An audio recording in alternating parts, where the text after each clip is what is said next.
ফজলপুর দুনিয়ার চ্যানেলে রান্না বান্না শুরুর আগে যে মহড়া, পেঁয়াজ কাটার যে মহড়া, সেটাই আজকে প্রদর্শনী দিচ্ছি। পেঁয়াজ খুব দরকারি জিনিস, এটা রান্নার ক্ষেত্রে এটাই আজকে কাটিয়ে দেখাবো। এবং এখানে 400 গ্রাম পেঁয়াজ আছে। এই পেঁয়াজটা আমি কতক্ষণে কাটতে পারছি তার ভিডিও আমি তুলে ধরছি।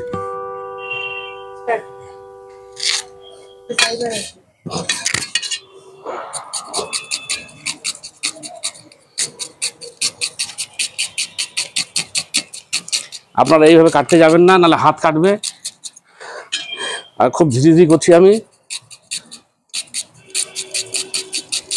না দেখে কাটার চেষ্টা করবেন, কিন্তু আপনারা আমি করলেও আপনারা করবেন না। এইটাই বলতে যাচ্ছি যে আমি অনেকদিন ধরে পেঁয়াজটা কাটি, দীর্ঘদিন ধরে রান্না করি বলে এটা আমার রপ্ত হয়ে গেছে।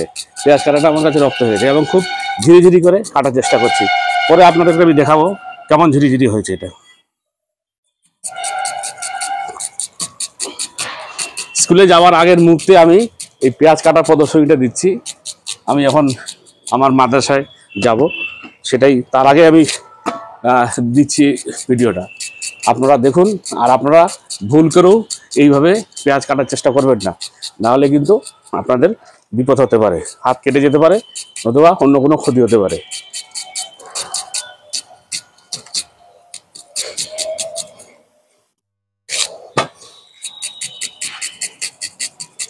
টাইম স্টপওয়াচে দেখা যাবে কতক্ষণ হলো।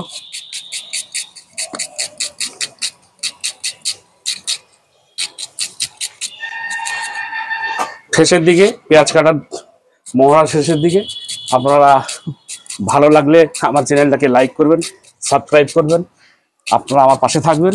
আর আমি যেন বিভিন্ন রকম রান্না দিতে পারি, প্রদর্শনী করতে পারি, রান্না আপনাদেরকে হাতে কলমে শেখাবো, সেই চেষ্টায় আমি আছি।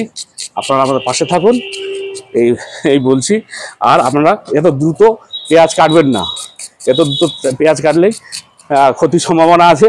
বারবার আমি বলছি, সেটা আমি দীর্ঘদিন ধরে কাটি বলে এটা আমার রপ্ত হয়ে গেছে। আপনারা কিন্তু এই কাজটা করবেন না।